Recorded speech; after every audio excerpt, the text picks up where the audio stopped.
Dan bahkan ada satu malam yang kita rasakan, malam-malam yang kita lalui, yang ternyata dia menjadi utama, bahkan dijuluki sebagai malam kemuliaan. Karena pada malam itu adalah malam diturunkannya Al-Quran.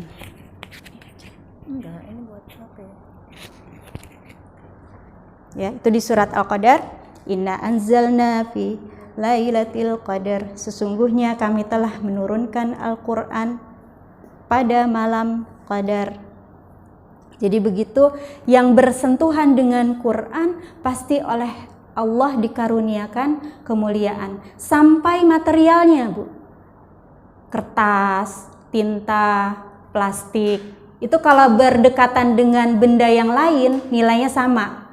Tapi ketika kertas, tinta, plastik itu dilekatkan dengan Quran, itu menjadi mulia. Kita cium, kita peluk, ya.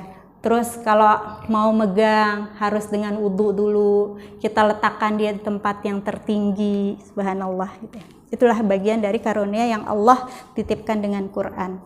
Maka jika ingin dirimu, umurmu, keluargamu, rumahmu penuh dengan kemuliaan, maka jangan jauh-jauh dengan Quran. Jangan lama-lama nggak bersama Quran, karena di situ oleh Allah dikaruniai begitu banyak limpahan karunia. Dan alangkah ruginya manusia yang tidak mendapatkan bagian dari karunia Al-Quran. Dan berbahagialah manusia manakala sudah Allah berikan karunia Al-Quran.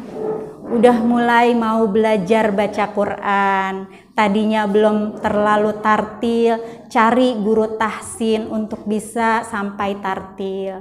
Udah mau mulai membuka-buka arti Quran sampai paham apa yang selama ini dibaca. Udah mau juga masuk ke majelis-majelis Quran. Udah juga mau menambah hafalan-hafalan Quran. Itu adalah bagian dari karunia yang Allah berikan kepada kita.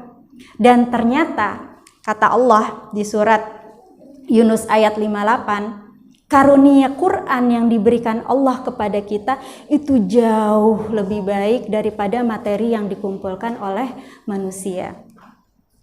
Qul bi fadlillahi bi rahmatihi fabidzalika falyafrahu huwa khairum mimma yajma'un. Katakanlah Muhammad, dengan karunia Allah dan rahmatnya hendaklah dengan itu mereka bergembira. Karena apa? Karena ternyata Al-Quran lebih baik daripada apa yang mereka kumpulkan. Nah, maka Rasulullah SAW sampai minta kepada Allah agar jangan sampai tidak mendapatkan karunia dari Al-Quran berupa keberkahan dan manfaatnya. Nabi yang diturunkan Al-Quran kepadanya itu berdoa kepada Allah agar bisa tetap merasakan manfaat bersama Quran. Maka kita kalau mau ngikuti Nabi juga menjadikan doa yang kita baca tadi di awal menjadi doa-doa harian kita.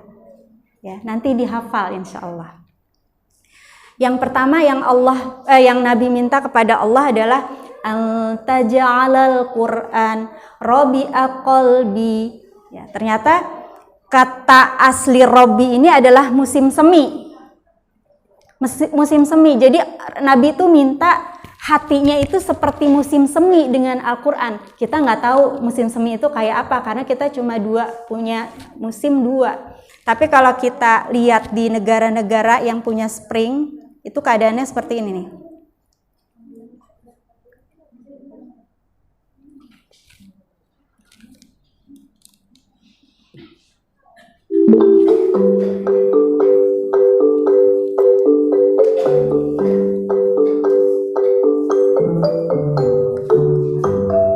Ya, coba lihat. Suasananya sejuk, nggak panas, nggak terlalu dingin. Kemudian cuacanya sejuk ya. Terus suasananya itu menenteramkan, menenangkan.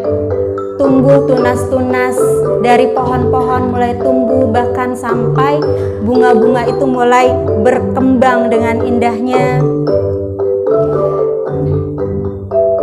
Dan ternyata di antara musim-musim yang ada, musim semi ini adalah musim yang paling dirindukan. Masya Allah. Ya, seperti itu. Beda dengan musim panas. Kalau musim panas kita kenal ya Bu, cuacanya itu panas dan membakar. Suasananya kadang-kadang menimbulkan kondisi yang negatif. Ya, betul nggak Bu ya? Ya, terus kondisi pepohonan di sekitar kita itu terkadang bisa kering bahkan mati. Dan bahkan orang berusaha menghindarinya. Ketika keluar rumah harus pakai pelindung atau bahkan tidak mau keluar rumah karena panasnya yang membakar. Nah, begitulah Quran. Jika diperlakukan dengan baik oleh manusia, maka dia akan berfungsi melebihi indahnya musim semi. Orang yang bersama Quran itu suasana hatinya senantiasa tenang, hatinya senantiasa tentram. Di dalam dirinya, kalau dia senantiasa bersama Quran, tumbuh benih-benih kebaikan. Potensi kebaikannya itu tumbuh, terus tumbuh sampai menjadi karakter yang indah.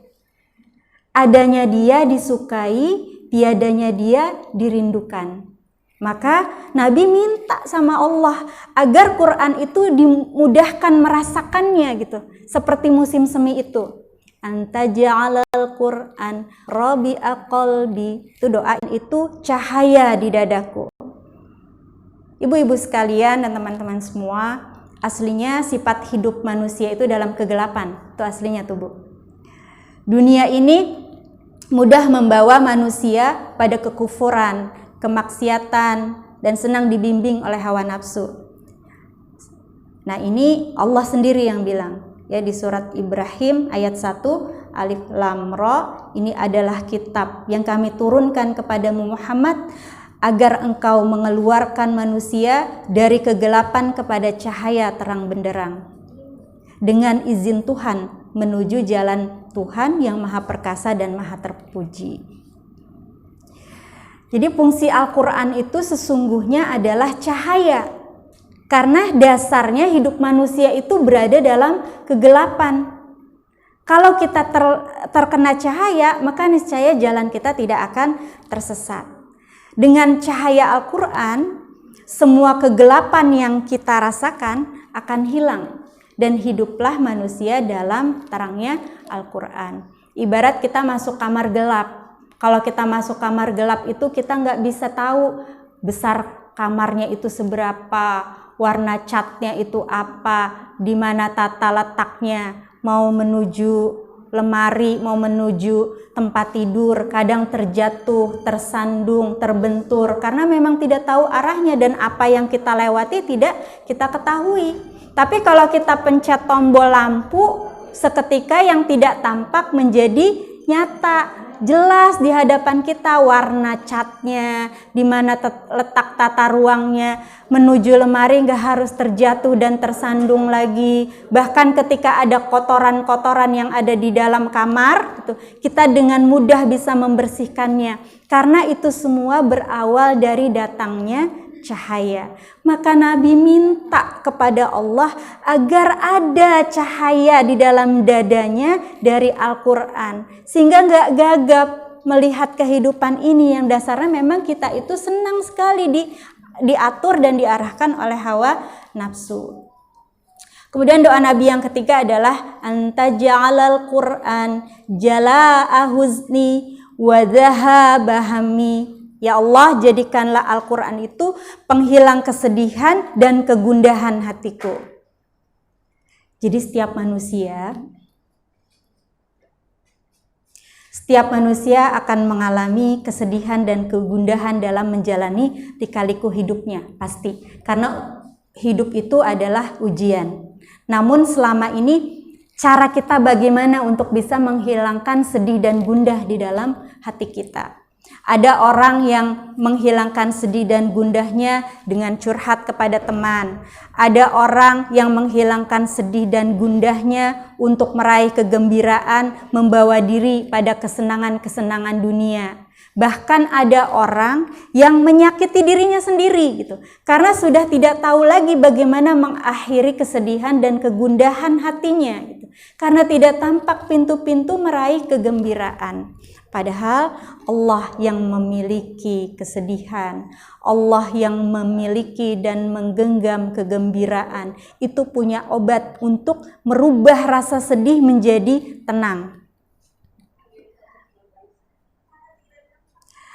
Allah berfirman dalam surat Al-Isra, wa nunzilu minal qur'ani ma huwa shifaa wa rahmatul lil mu'minina wa la yazidul zalimina illa khasara. Dan kami turunkan dari Al-Qur'an sesuatu yang menjadi penawar dan rahmat bagi orang-orang yang beriman. Dan Al-Qur'an itu tidaklah menambah kepada orang-orang yang zalim selain kerugian. Ibu-ibu dan teman-teman sekalian, maka jika manfaat ini tidak kita rasakan, belum kita dapatkan, sangat mungkin bagi kita akan mengalami perasaan negatif terhadap Al-Quran.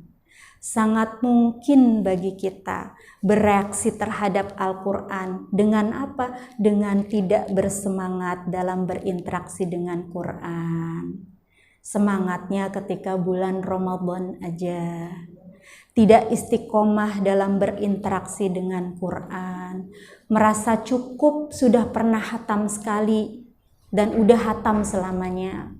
Merasa cukup baca Quran cuma 1 ain sehari, padahal bisa lebih dari itu. Merasa cukup dengan membaca surat-surat tertentu aja, tidak mau membaca surat-surat yang lain. Bahkan ada orang yang merasa cukup baca Quran sebulan sekali, dan bahkan ada yang lebih parah lagi, dia membaca Quran merasa cukup ketika ada keluarganya yang meninggal dunia. Dan kadang reaksinya kalau perasaan negatif itu ada dalam diri kita terhadap Quran itu mudah jenuh, malas, tidak siap berlama-lama dengan Quran. Kalau itu yang kita rasakan, bagaimana cara kita bisa mendapatkan manfaat dari Quran? Yang pertama, Nabi mengajarkan kita untuk berdoa. Yang doa tadi kita baca awal itu didahului doa yang sangat panjang sebetulnya. Terus yang kedua caranya adalah bersungguh-sungguh. Karena doa itu tidak menjelma menjadi nyata kalau tidak dibarengi dengan niat dan mewujudkan niat dengan sungguh-sungguh. Dan suatu amal kalau dia tidak akan bisa continue atau istiqomah kalau tidak dilalui dengan kesabaran. Maka kalau kita ingin mendapatkan manfaat Al-Quran ini, doa ketika baca Quran. Bersungguh-sungguh untuk mau mendapatkan manfaat Quran dan bersabar melalui prosesnya. Adapun doa yang dipanjatkan oleh Nabi, panjangnya adalah seperti ini.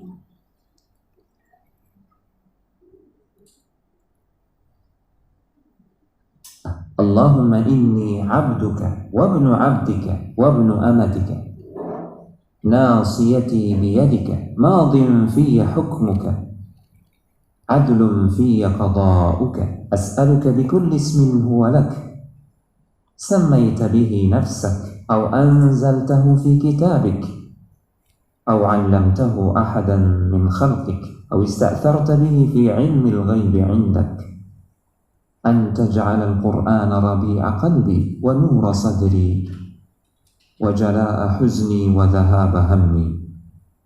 Ya Allah, sungguh aku adalah hambamu, anak dari hambamu, yaitu Adam alaihissalam. Dan aku adalah anak hambamu yang perempuan, yaitu Hawa.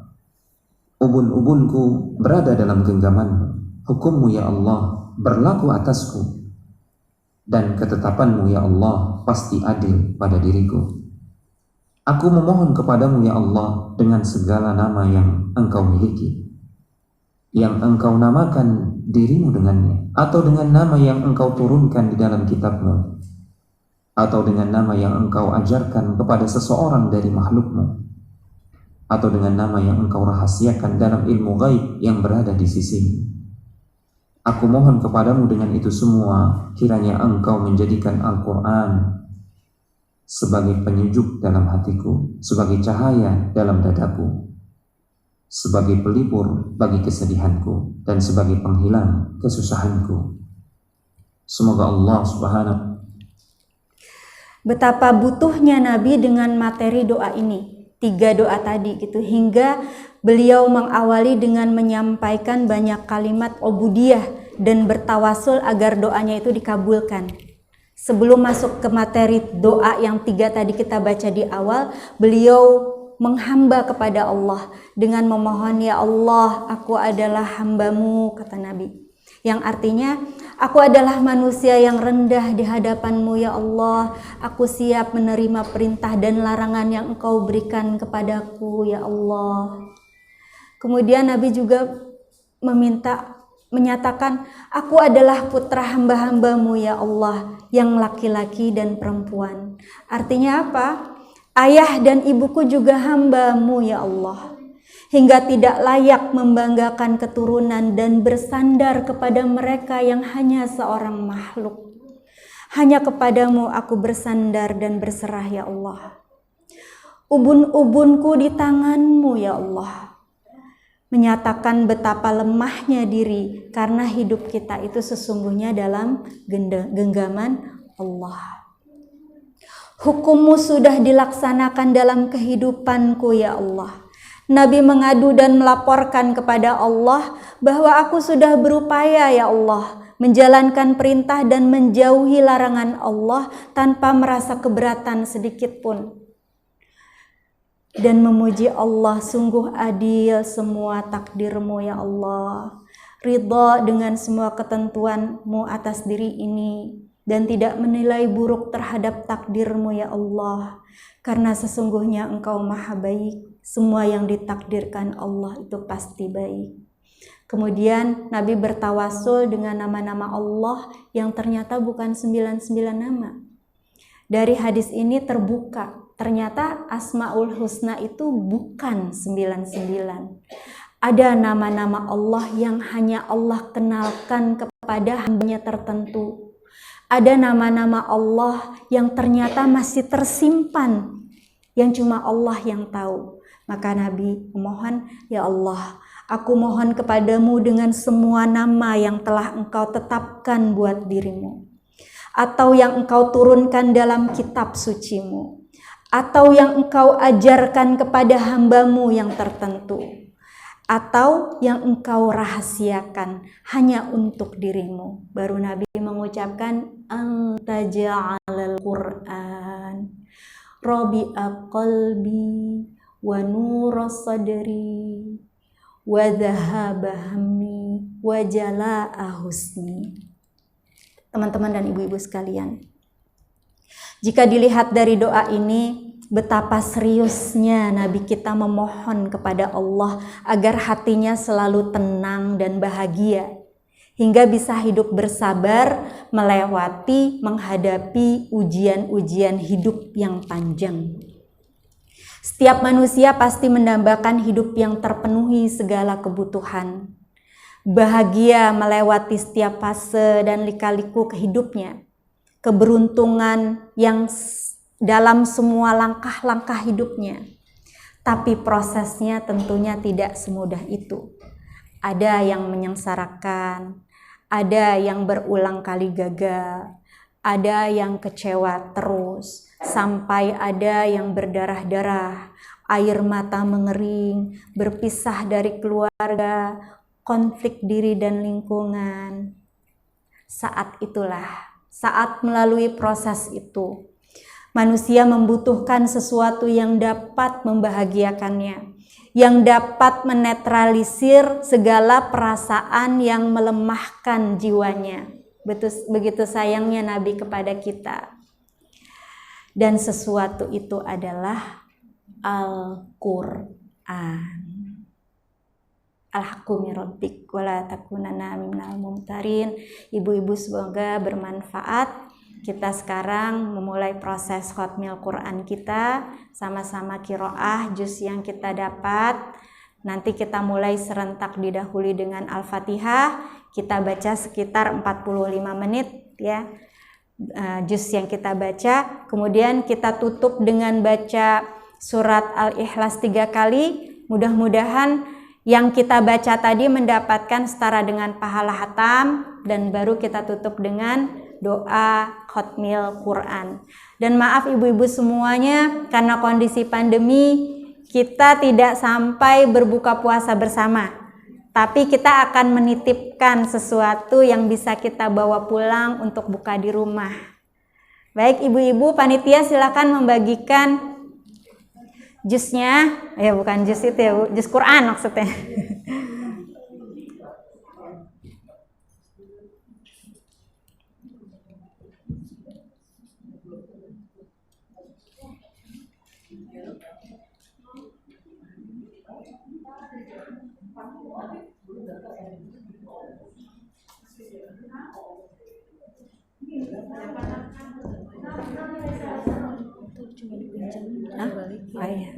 Oh iya, jus itu nanti hanya dipinjamkan ya Bu, nanti ketika sudah selesai diserahkan ke panitia di depan bersama dengan lembar jusnya.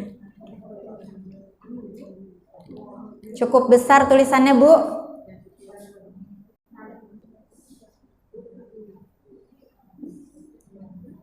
Ayo kita baca Al-Fatihah dulu sama-sama. A'udzu billahi minasyaitonir rajim. Bismillahirrahmanirrahim.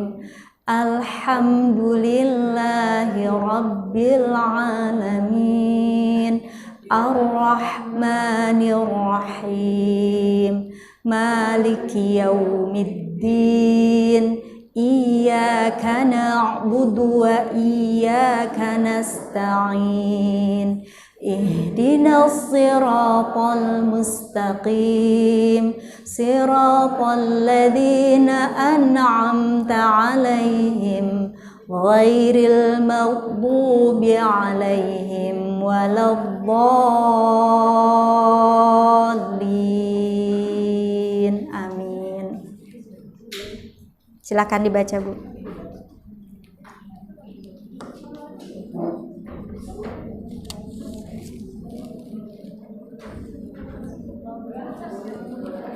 Matiin.